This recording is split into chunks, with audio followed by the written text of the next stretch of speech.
The lighter. So Okay. it's about to, hang on, sorry. It's all right. We're live, but it doesn't matter. Well,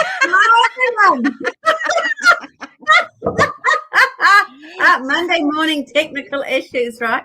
How good is that? That's always the way it goes. And by the way, it's just good. It's just being human. We're just having a conversation. That's what the decision table is all about. Is like, you know, I just think that if we can have conversations with different people, we're going to learn different things and maybe even do it differently. So today I'm hoping, you know, we just have a conversation. We're going to use the lens this month. Is the lens on the decision table is around humanity as stakeholders at the decision table. So that's kind of an interesting concept, and I know that that's probably quite dear to your heart in the work that you do. And yeah, like when I say humanity as stakeholders, what does that bring up for you? Okay, so I actually started this journey, Carrie Marie, simply because I was sick and tired of trying to save people's lives that had got to a point where they could no longer find a way forward. You know, they'd tried every therapy. They'd tried, antidepressants, and they'd tried different psychiatrists and different psychologists, and they'd tried so many things, and they just found that they were at a point where they could no longer live through another trigger, right? And then I read an article, and it followed right on from me having to call the federal police because I could not talk this person out of getting onto a plane and flying off to kill themselves. Yeah. I read about the 17-year-old girl that was given legal permission to end her life because she could no longer live with the trauma of sexual assault. And, you know, I was so angry that we as a society think that that's acceptable. And when I did searches, I could find nothing where people had actually been outraged about that, where people had sort of thought, hang on, what are we doing if it gets this bad and someone who's only 17 is just not able to go to the next day? That is inhumane. That is unacceptable. So she'd been sexually assaulted twice and she was struggling with that. I've been what's technically referred to as sexually assaulted 6 times, starting at the age of 5, then at the age of 8, 16, 17, 21. The age of 23, I was sexually assaulted, and at the age of 32, I was raped again. So, you know, I actually know what it's like to be the victim, right? And I wore this little hat. I was the best victim that you will ever meet. I had it all, baby. You know, I had the wall. That was so high, no one could climb over them. Yep, know that wall. Know that wall. Yeah, right. You know, I had all the dysfunctions. I was as self-righteous as you could ever get. I was so angry. And, of course, the only place you can turn it is in here. Yeah. And out there, no one wants to know. No one wants to know. I remember being about, I must have been 8 or 9 when my grandmother told me that that sexual assault is something that we just don't talk about. Yeah. That's it, right? And, you know, I was talking to her about someone that I had to watch every single time that he was within our family circle assaulting someone. And I had to try and make sure it wasn't me. And she told me there are some things we just don't talk about. And you know what? That hasn't changed. That is still the way it is today. You know, and the only way we're actually really going to change the problem, and I've made a lifetime of studying this, I've actually talked to people I've identified as rapists. Yep. You know, I know what it is you do. And got some varied responses. I know that's not funny, but that just made me laugh. I'm like, yes, I identify as a rapist. Okay, all right. Well, you know, some of them were like, you know, bleep, bleep. Yeah, of course. You know, and some of them were a bit worried. Well, what does that actually mean to you? But some of them were actually, you know, they were impressed that I noticed how clever they were, because they have a whole smorgasbord of get out of jail free cards, and we all buy into it because it's easier than looking at the manky subject. Of course. Okay, so firstly though, why is it that we don't go there? Why do we not talk about this? Because we're trained not to, right from birth. Right? That's why I say that it is a societal issue, and we have to start looking at this as that it's our problem. Whether we've been raped, or we're going to be raped, or we're going to support someone who has been at some point. Our problem as individuals or as a collective. Exactly. But we have to start by saying, yeah, you know what? It is a problem that if we want to change it, we have to step up and change it. And there's a number of ways to do that. However, we have to begin to change the way we think. And that's why I've stepped up and I've written my book. Yeah. Because Inside Up Close and Personal Profile of Sexual Assault is a resource that gives people, individuals and communities, a profile of a sexual predator, and it outlines and explains it in detail about how they work, how they think, what do they think about us, because it's quite enlightening to know what they think about us, right? Because I was sitting in George Street in Sydney many years ago. This will entertain you. And I was sitting having a coffee. It was sort of like a cafe bar type place. It was later in the day, and these chaps sort of all accumulated together in this little booth. Yeah. And this is before the internet. And they were having a meeting. Wow. A meeting of rapists. And they proceeded. There is such a thing. To discuss, right? All the rapes that they'd done, the people they were planning to rape, the people around those people, how they were manipulating them. They were laughing. They thought it was a huge joke. They were comparing notes. They were giving each other advice. You know, we don't see them that way. No. We don't have any idea as a community that that's how they are.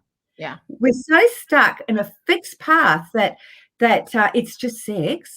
Yeah. A policeman said to myself and another victim of one of my rapists, you know, on the courts of Parramatta Court, well, you know, it's just sex.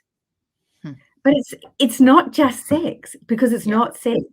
Yeah. And so that's where we get a lot of confusion. And you know, in my book, I actually talk about the difference. So the first time I ever had sex, it was a scientific experiment, right? Because I knew all about what it was. It was. Nothing about what it was.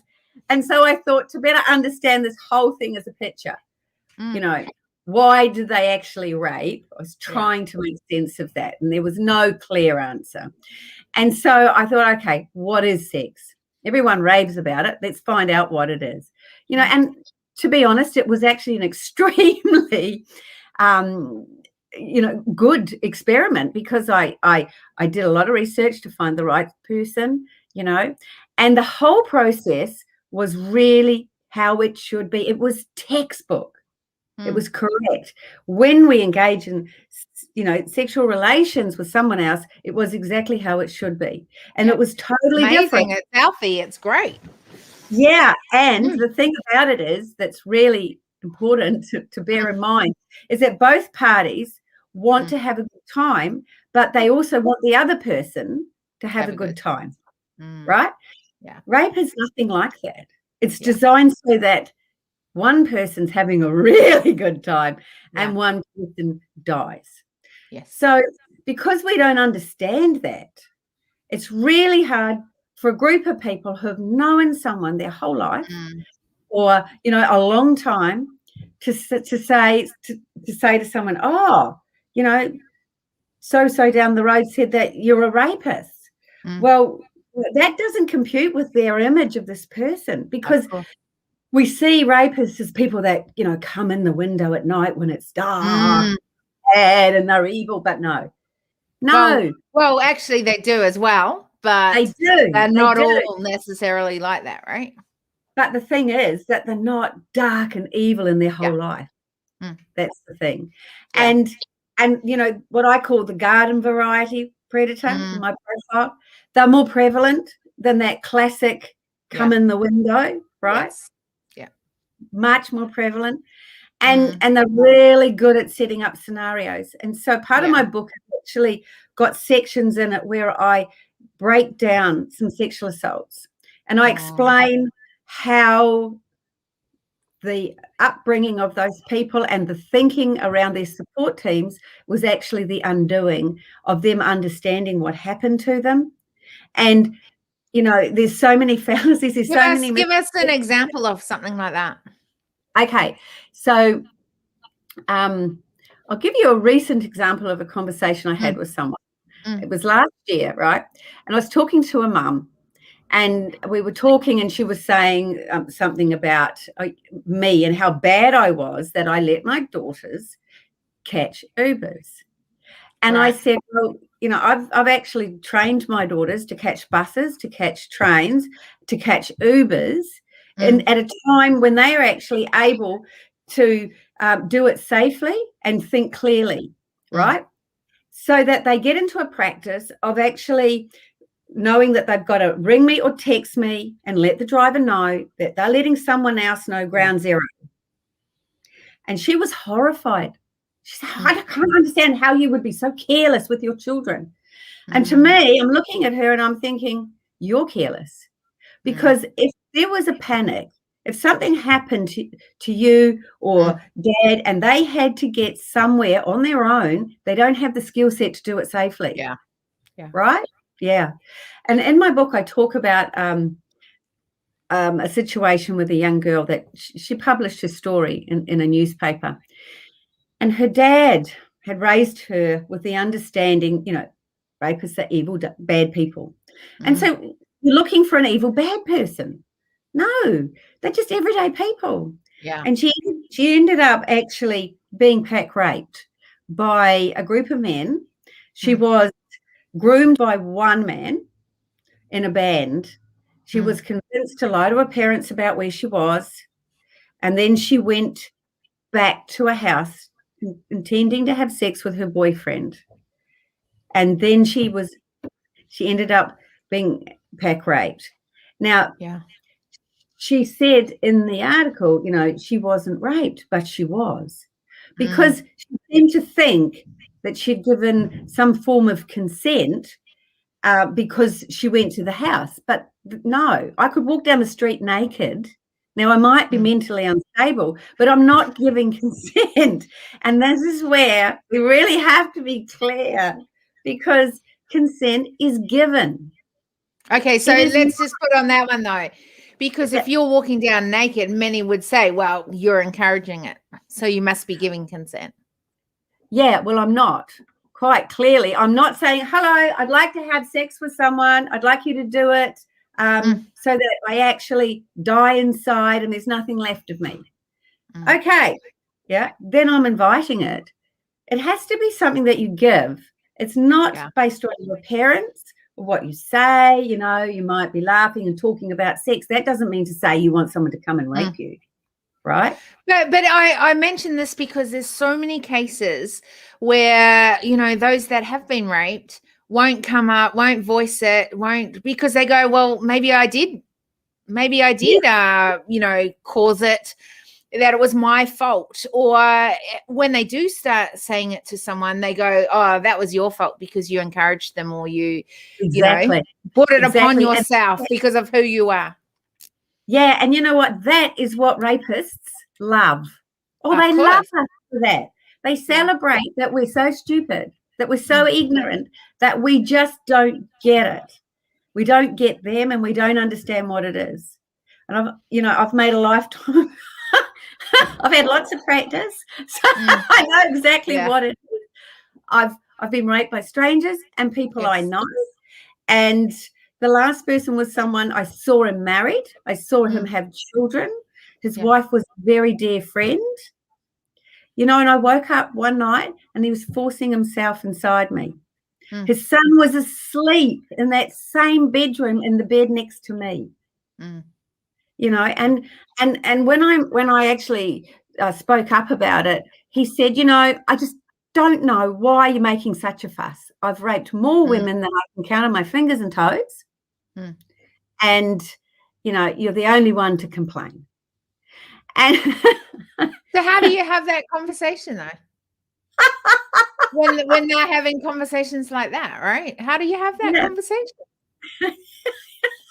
What do you do with that? Like as a exactly. You know, but that's we have to have these. No, I know that, but we have to have these conversations, right? Like otherwise, victims. There are more and more victims because victims will not speak up because it is damn hard when you have to confront something when they say things like that. Look, it is. It really is. So and how do we have that conversation? Like, or how do we? If it's the other thing is there are married people who you go into a relationship and find out that your partner is actually someone who rapes and they rape you because there are times when they do things to you that you don't want at all. But because you're married to them, that cannot be a rape. Well, it is and it can because it has to be consensual. And I know, but if it's given into a situation or you tell people about it, they say, but you're married to them.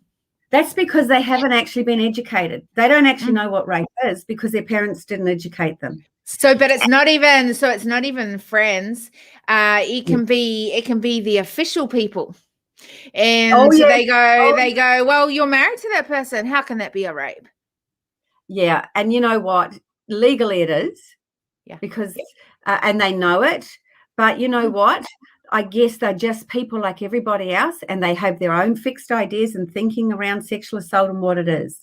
The only time I've ever had a good experience with police, and I've had a lot to do with them, when I was 8, they came to my house. I said I wanted to press charges against that person and go to court. And they decided that because he'd already been in jail and that if he was convicted, which he would be of what he did to me, he would go to jail for at least 8 to 10 years. And that was just far too long, given what he'd already done, for him to be incarcerated. It would just not be fair. And so because of my age, I'd forget anyway, right? Now, wind the clock back to the 2000s. I was talking with a young girl and her mother's boyfriend brother was raping her every weekend from about the age of 10. Right now, she's still at high school at the moment, so it's not that long ago. Yeah. So, mum and the daughter presented at the police station, and the police released her back into mum's care because mum said she wouldn't take her back to the house. She was taken back to the house that very weekend. She was raped again and again and again. Now, the police never investigated. They never interviewed him. And what they did, really, was not only did they allow her to continue to be raped, but everyone else who was raping at the time, they never saved them. And everyone he's gone on to rape, they never saved them. They thought, oh, mum will take care of her. No. They have a job to do. And their job, right, is to investigate, collect evidence, make a recommendation to the DPP. The DPP decide the charge and the police charge. It doesn't happen. I rang up after an insurance doctor sexually assaulted my body and was about to force his penis into my mouth. And he said to me, oh, that's an insurance matter. Right? And I can tell you so many more stories. So the only time I've ever had a good experience with police was in the last sexual assault, the last rape in 1996, where I actually was able to speak with IRAC officers in New South Wales. Here in Brisbane, we don't have IRAC officers. And, you know, I really think it is a specialised area, and I think that specialised people should agree. Because I've spoken with many people that I've worked with as a coach who've said to me, I have never told anybody what I told you. right? Because of the fear that they have around judgment, the judgment they've made to themselves and the judgment that other people make to them. So the very people that can drive change are the people that we squash and the people that we judge, and that's not fair because they're already judging themselves. It is really, really hard some mornings to get up and take the next breath, right? And they don't need any other difficulties. To get these people to press charges and to go through court, knowing that they probably won't get a guilty verdict, that's really hard. Now, I went into that process of court and, I was lucky for two reasons. One, I already had a mindset change that made it possible for me to actually get through the system and set a legal precedent around the suffering that sexual assault victims experience, because apparently I suffered too much, right? So not okay to suffer. Yeah. But that's actually really, really, really common from anyone that's been assaulted. Yeah, right. So I was able to do that, and I was able to use the court process as a stepping stone. But so many people, they get as a stepping stone to what? Stopping that cycle or what? A stepping stone for me to become empowered and to take control back for my life, right? A process. But see, for me, that is part of this cycle. When you actually can admit, like in a public arena, that this is not going to continue to happen. And I know that's crazy, but I have a real theory around that.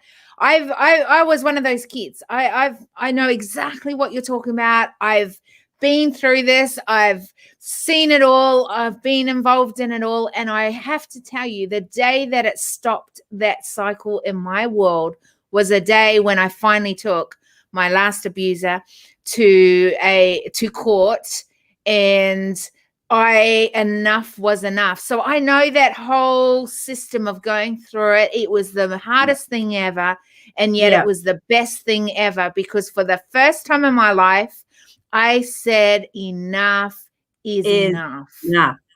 Yeah, it's not okay. And I can't control anyone else, but I can control who I am and what I'm about.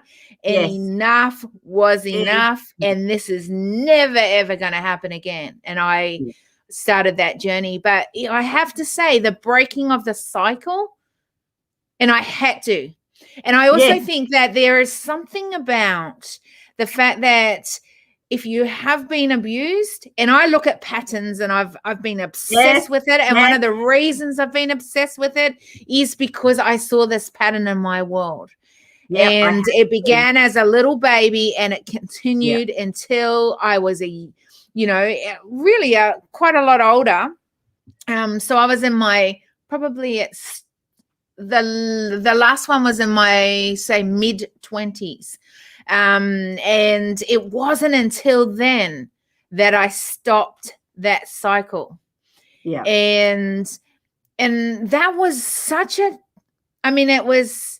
I had to then, by the way, meaning stop the cycle. It never happened to me again. And there were many opportunities that it could have happened, but it didn't.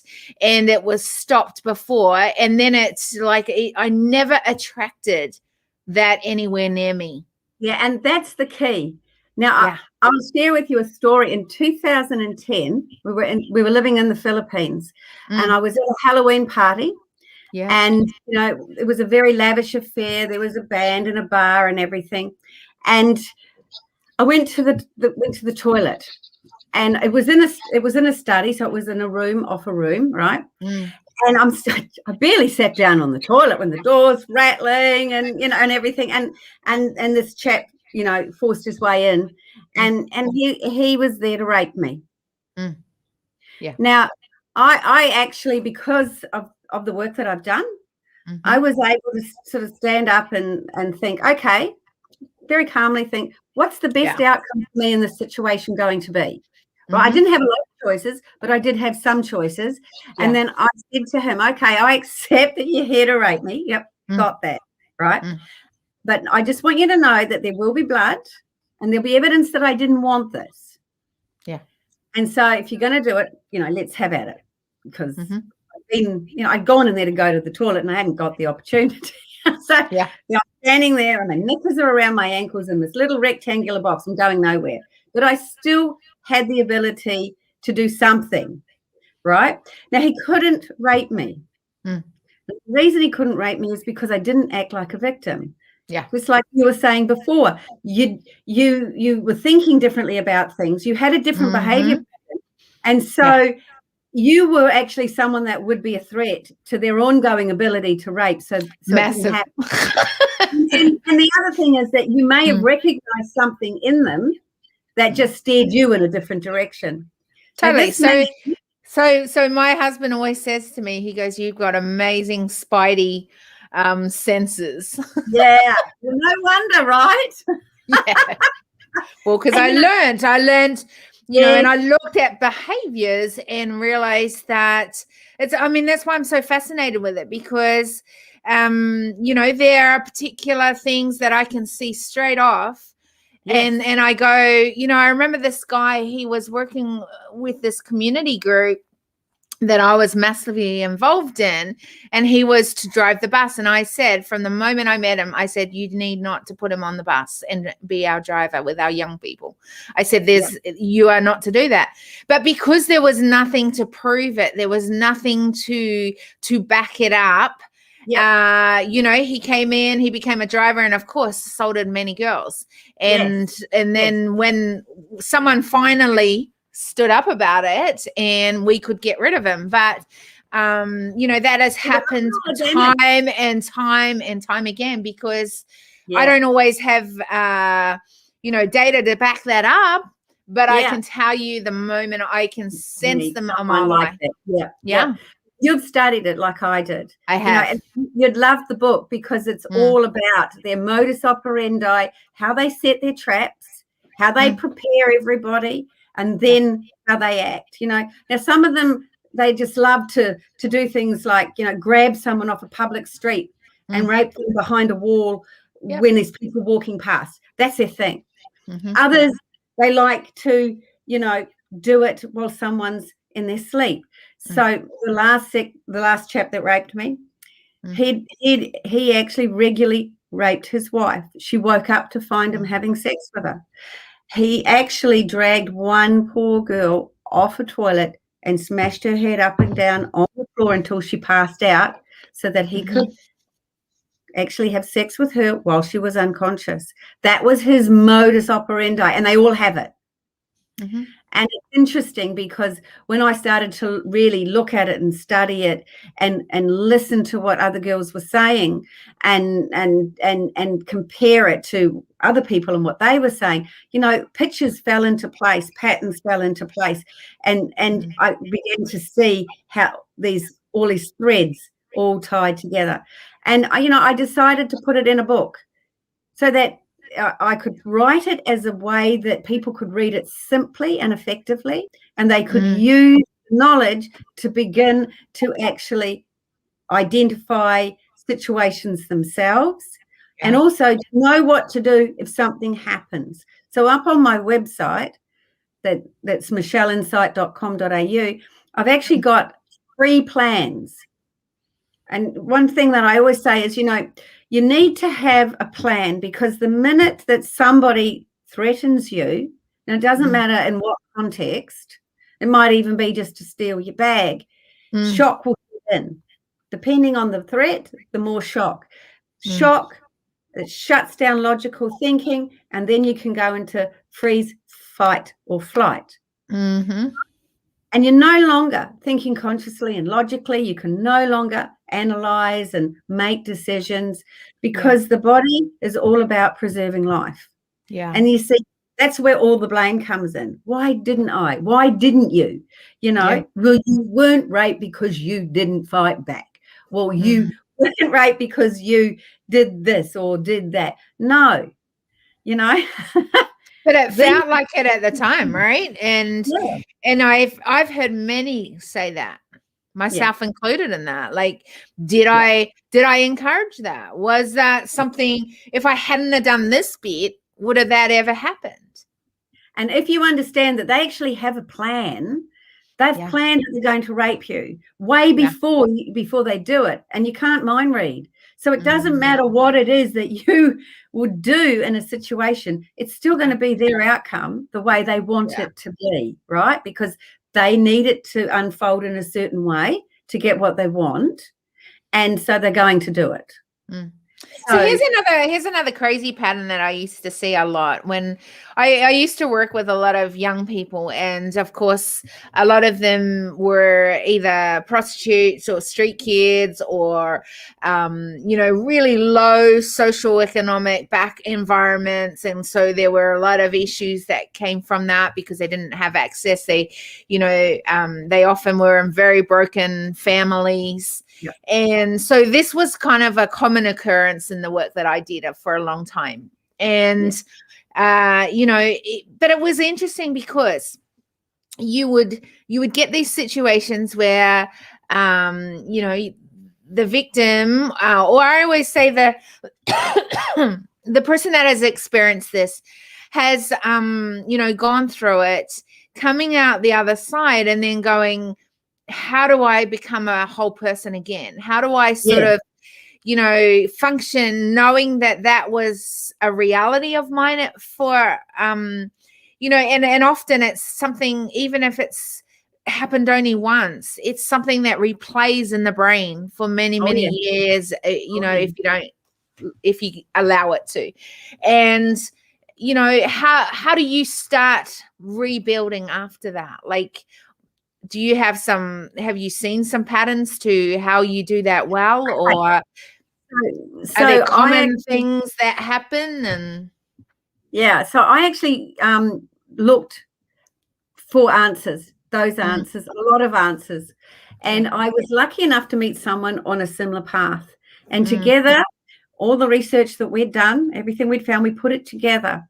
And we began to work on ourselves. And there's one thing that was really helpful was, just imagine a triangle. So you've got, look at things that you don't like that are happening to you. And then look at where you do it to you. Yeah. Look at where you do it to others. And look at where you allow others to do it to you. And you will find a behavior pattern or a cycle that you've set up. And it's in your unconscious mind. It's stored there. Right. So then what we would do is that we would go into that unconscious mind, into that part of the filing cabinet, and we would take it out. So it's like you're gardening. You're ripping out at the root a weed, a way of thinking that isn't serving you. Right. And then you're planting something that you want. You put that in your unconscious, and we worked on conscious affirmations, and we also did some recordings. And so from there, because at the time I was struggling with a work-related injury, and I couldn't work or feed myself in a traditional way. And so I started working out of a little crystal shop in Chatswood. I was actually doing what I called foot readings. So we store everything in our neurology, and our body has a memory. Right. And as we're trying to break through and change our life, the unconscious mind will bring things up. Yeah. And so there'll be things that will really they'll really bother us in the right now so that we can see them. And a lot of people don't want to see, right? They don't want to see it, or they see it, but they don't know what to do with it. And so they bury it. But I can always find it where it's stored in the body. And so that's what I did. And I would help people to find those things and to change their decisions that are connected to the beliefs that have emotions and values attached to them that drive our behavior. And we don't even know we're doing it. But we're putting up big signals. I used to say to people, God, have I got the sign up above my head that says, come and rape me? Yeah. I remember those. I did. I didn't know I did. I used to say it as a joke.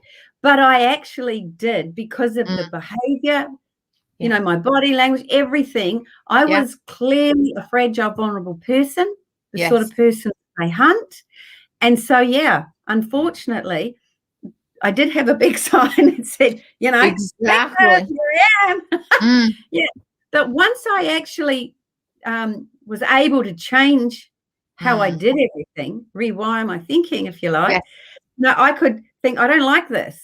I could change it, go to sleep, wake up, and my life would be different.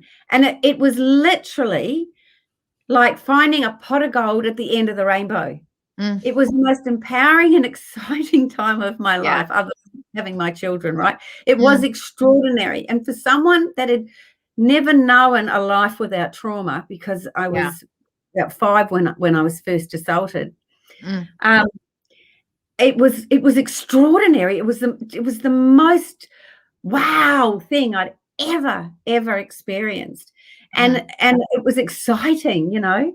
It was like, okay, so what else am I doing that I want to change, you know? What else can I do? And so I ended up with a whole suitcase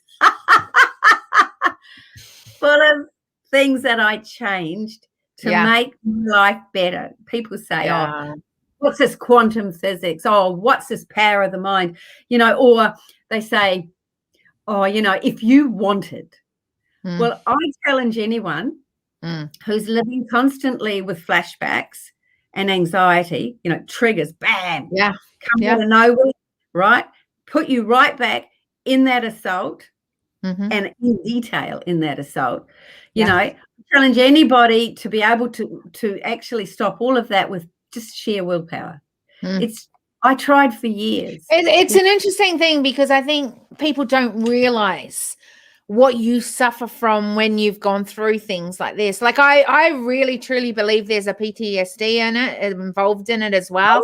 And it's never ever recognized as part of it as well. And I think that there's a lot of things that are consequences and ongoing things if you're not careful and you leave it happening in your world and you don't start rewiring to different patterns that are not necessarily recognized by the outside world, because again, it's something that is an internal thing that many don't. I mean, no one's standing there watching, you know, probably either, and seeing it all happening, so that they don't experience it and see it as a truth for you and what you're going through.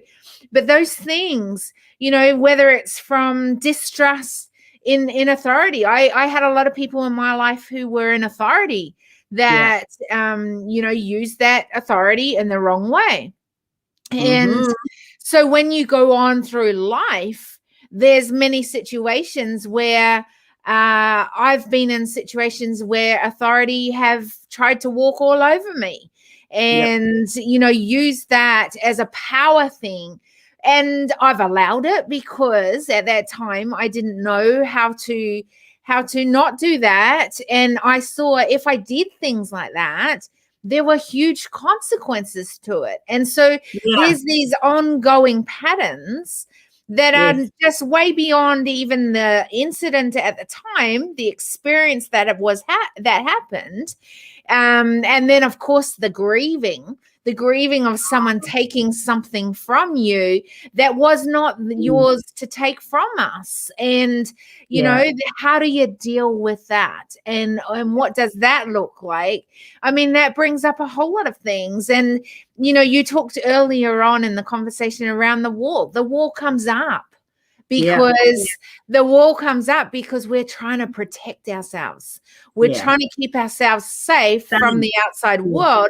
But actually what we're creating is there's so much mess in here that we're getting lost in that mess and chaos that wall is only actually making it worse for us. So how have you, and I think that this is really important because, you know, I think we've talked about something that is very raw. And for many, they're not at the point that you or I are at, where we can talk about this in an open forum, which is very important, by the way, extremely important. I agree. And they're still very much in that hurting space. How, you know, what would you say with that? Okay, I would like to say that I would like to see a time where we can have a chat over a cup of coffee, and this is anyone, and talk about sexual assault, and it be something that we do conversationally. Yeah. Because that way, that's a learning opportunity for the whole community, right? Yeah. Create awareness. Yeah. But that's an aim. That's a change in sexual assault culture, which is what I want to try and achieve. I think it's really important. And, you know, the thing is that, as I point out in my book, men rape women, men rape men, women rape children, women rape men, and men rape men. And, you know, there's all these things, and we have all these ideas in our head, right? And we think it's not going to happen to us. And so we block it out, right? It's not happening out there because we're not going to be raped. We don't see that we're going to be until we are. And then we have to deal with the fact that suddenly we're dead. The person we're looking at in the mirror no longer is recognizable because they're not there anymore. Yeah. And all we've got are these scraps that we've got to scrape up off the pavement and try and put ourselves back together. And we're not in a resourceful state. We don't have the skill set to do it. And usually all the anger and rage goes internally. So one of the important things to do is first we have to just quietly accept, okay, I accept that it's happened. Yeah. Because we can try so hard sometimes to block it out and bury it, and it didn't happen. It was my fault. Did you ever convince yourself that it never happened? Now, I must have made that up.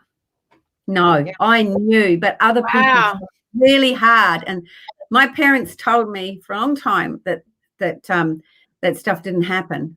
Yeah. And I remember bailing my mother. I told myself. I never told anyone about anything until after I turned 21. But and I told my first ever soul. Yeah. You know, I was the unusual person. You are. Most people, because that is not normal. Yeah. No, it's not normal. But, you know, it's interesting because I just knew it wasn't right. I knew it was wrong and I knew it wasn't my fault. But I did feel, you know, dirty and horrible and disgusting and revolting inside, but I knew it wasn't my fault. But I felt everything else that everyone felt.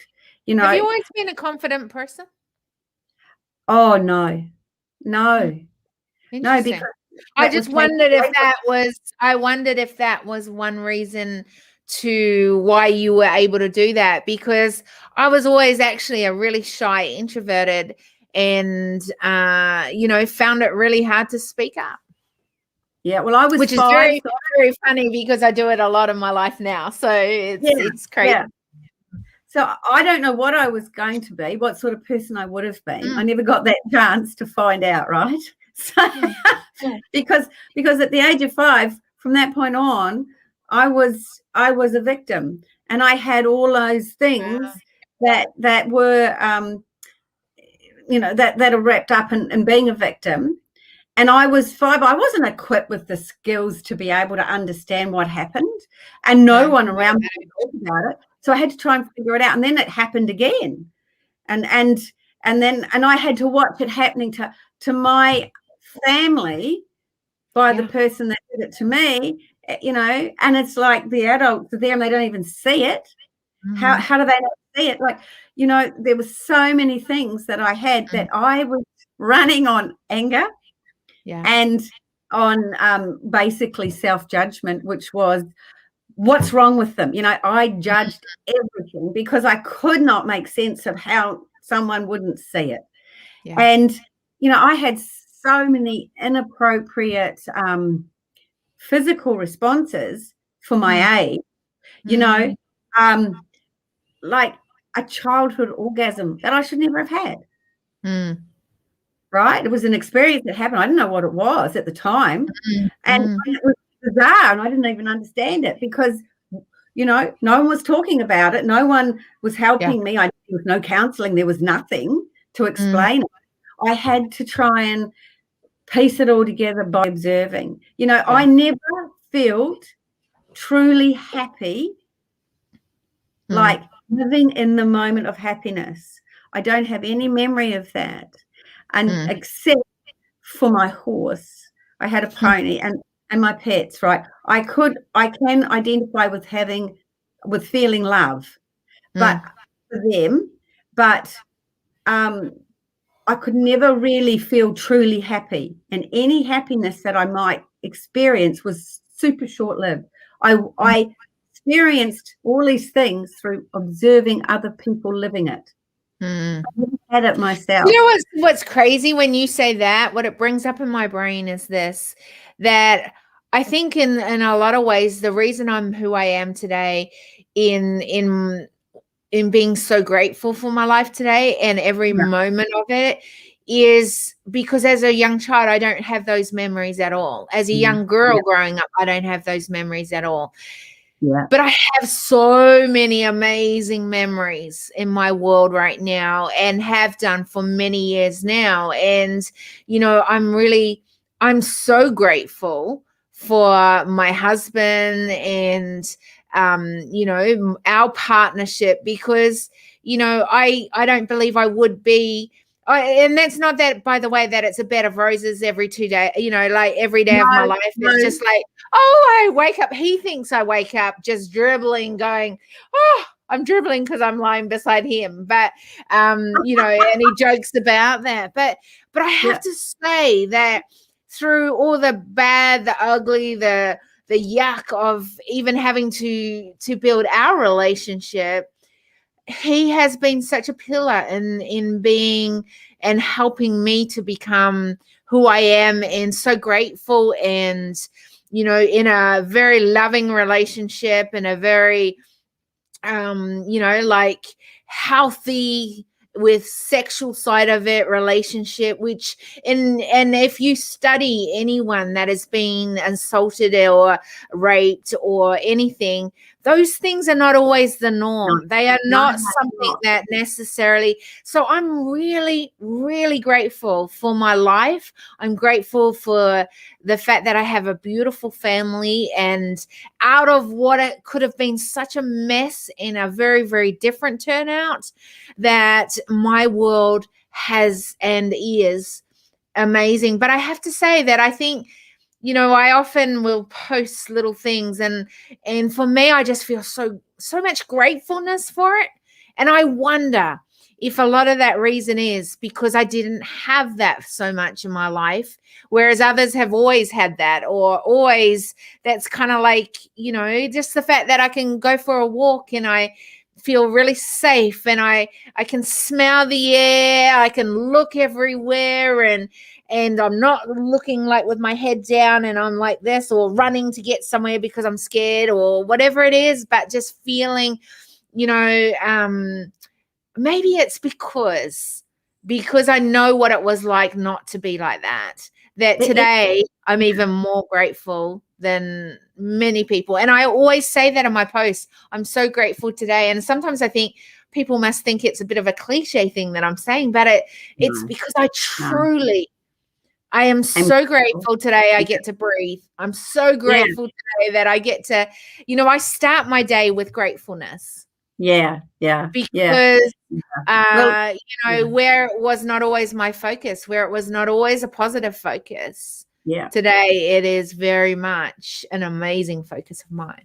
What about you? What has been that thing that is sort of flipped the other side? Because we've got to finish up in a minute or two, but what has been the flip side of it for you, that now, you know, because I always think that from victim to victor, right? Like, so what is it that, for you, what's that look like? Okay, so, you know, I call myself an empowered survivor. Yeah. Which is different to being a survivor. And I think that I'm like you. I appreciate absolutely every single waking moment. I used to wake up dreading the day. I used to wake up wondering if I'd get through the day. Living with bulimia and anorexia and, you know, all of that stuff, and so alone and so miserable. And then, you know, wondering, you know, oh, will it be today that, you know, will everything end? And sometimes wanting it to be today. And now I wake up, and I'm like, oh, yay, look at what I've created. And there was a time when I never could have done that. And when I actually gave birth to my first daughter, the doctor handed it to me and I looked at her and I knew that I could not protect her from sexual predators, but I was grateful in a way that it's hard to explain, but I was incredibly grateful for the knowledge that I had and the work that I'd done to be where I was at, because I could teach her.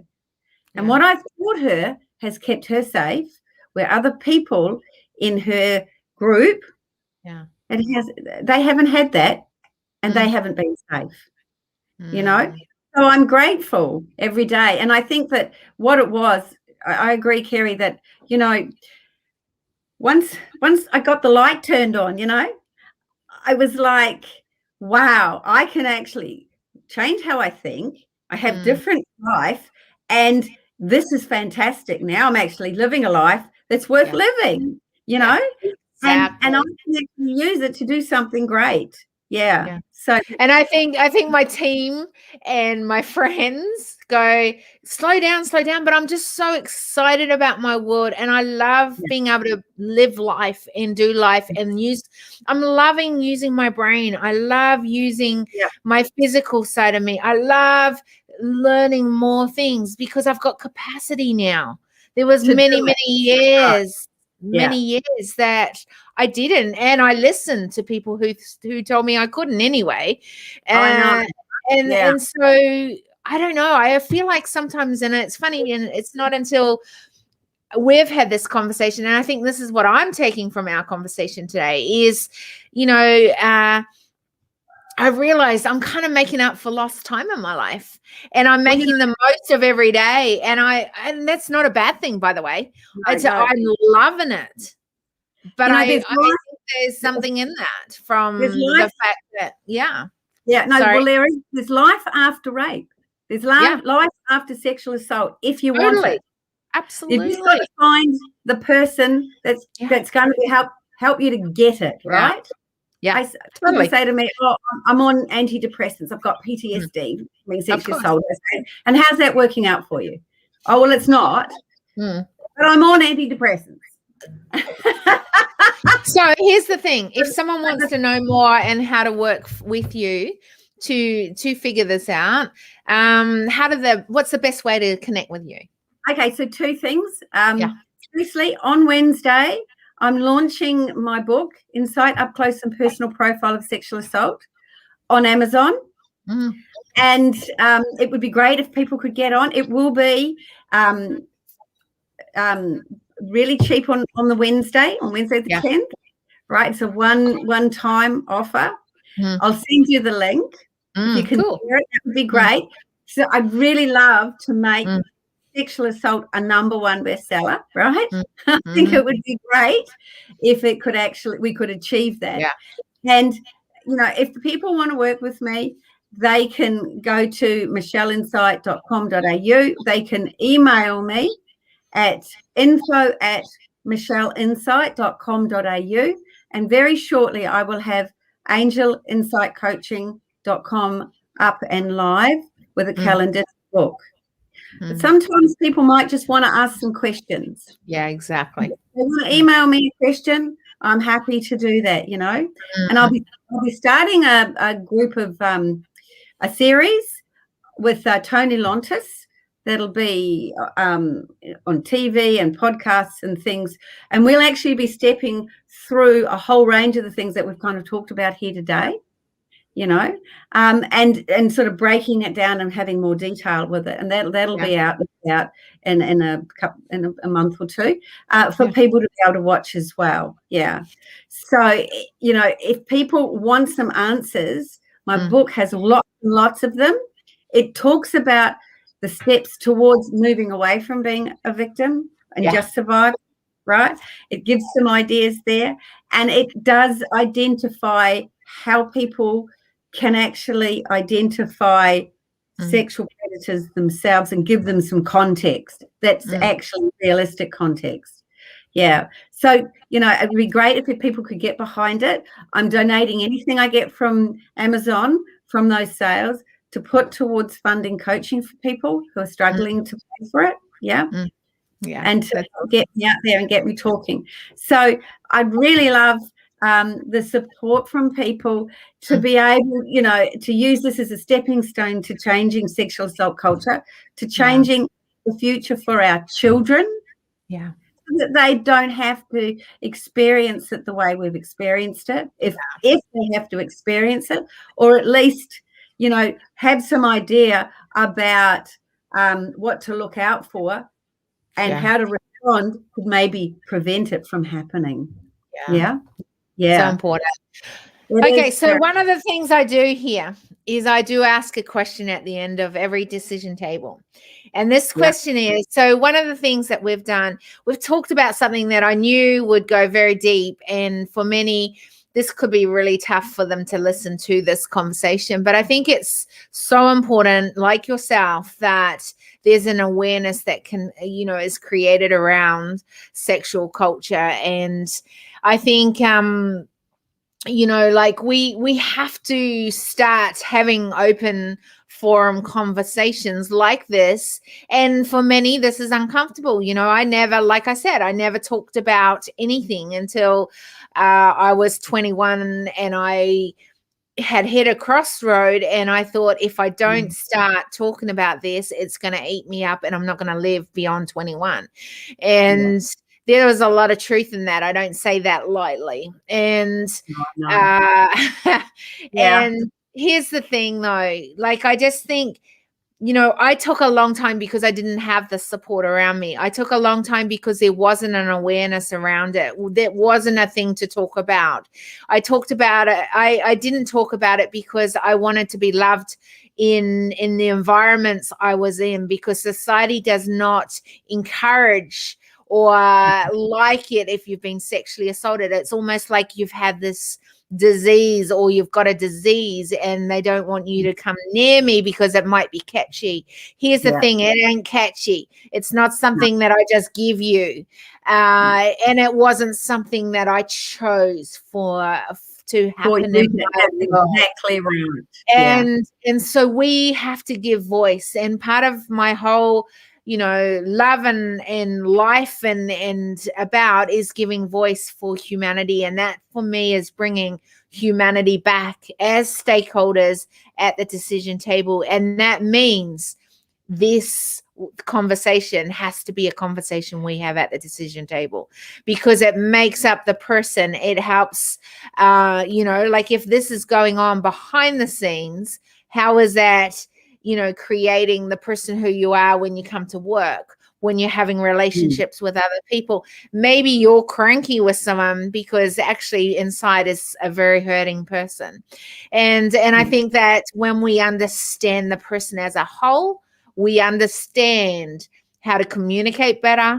We understand how to be communicated better to others doing it to us. And then in the same way that we can all heal and start being able to be who we're meant to be at the table as well. So I'm very grateful for this conversation, as much as it's an uncomfortable conversation, because it really truly is. It's not something I talk about every 2 minutes of my day, to be honest. And in fact, a lot of people in my world have no idea about this conversation, or that it's even been a part of my conversations in the past. So the question that I ask at the end of every conversation is this: what is it that you're taking from our conversation today? Well, I'm hopeful that we have perhaps begun a dialogue to give people hope, and not false hope. Yeah. Like, here we are, two women sitting here talking about something that a lot of people can't even look in the mirror and acknowledge to themselves, right? Yeah. So there is life after, if you want it, right? It's real. It's not something that's made up. It's tangible and it's real, and we're living it, right? Because I really believe that if people know how to change their life, that perhaps, that they're going to be able to step up and do that. It needs to be safe. I agree. The other thing that I'd like perhaps us and everybody else to take out of this is that I think we need to celebrate the fact that we're still here. Yes. Right? Come on, let's face it. You know, we all, regardless of where we are in our story, in our journey, we are all incredible because we have lived through what is described as a most horrific experience, you know, and we're still here. Yeah. And, you know, we every day. And we're not just here, we're actually thriving and living life and helping others through our lives. True. But those people who aren't perhaps where we're at, they, you know, take the time to appreciate that you are still here, that you're still giving yourself a go, that there is self-love. Yeah, so good. That you're putting to yourself and putting out to other people, you know, and that here we are, Kerry Marie and I, you know, you can step up too. You know, you can have what you want. Know that that's possible when you're ready for it. And, you know, we're all a family. All of us. We're all a family regardless of where we are on the journey. Yeah. We are not alone. We are all together. And if we spoke to the person next to us, we might just find that they are feeling just like us. Yeah. And we can all support each other in this family that is survivors of sexual assault. You know, one of the things, and I love what you just said there, and I really appreciate you, Michelle, coming to the decision table. One of the things that has come out of a lot of this is the fact that I always see that what is kept in the darkness can fester, can get worse. Yes. Gives almost, you know, credibility for the people like you talked about with rapists, you know, meeting together. Because it's in the dark, they can kind of celebrate it themselves because they're not keeping it in the dark, but others are. And what is interesting is, and I've found this so to be true in my own life and the many others that I've had conversations around this, is that what we bring to the light means that the dark has no power there. And I truly, truly believe that this conversation today is bringing it more to the light, and for us to be able to have an open conversation. And I believe that for us to shift this from problem to solution, that more of these kind of conversations need to be brought in the light, because, you know, if it was brought out and everyone was speaking about it, it wouldn't be happening behind the scenes like it has happened and would and continues to happen. So I think that if we were a more empowered community, that we better understood what the signs were, we might be able to prevent it, but we might also know what steps to take straight away to start putting ourselves back together. And we might get the right sort of support from people to be able to do that. And, you know, that's important. So I think that we can certainly reduce the amount of sexual assault that happens. And I think that we can help those who experience it to get onto an empowered pathway a lot sooner. Right? Love that. Yeah, absolutely. I think it comes down to education. Yeah. And it comes down to support. I agree. Yeah. Totally agree. And I'm going to end this broadcast on that, because I think education, support, totally. I agree with that 100%. All right. Well, big hugs to all, and thank you. For tuning in today. Michelle. Yeah, amazing. Take care.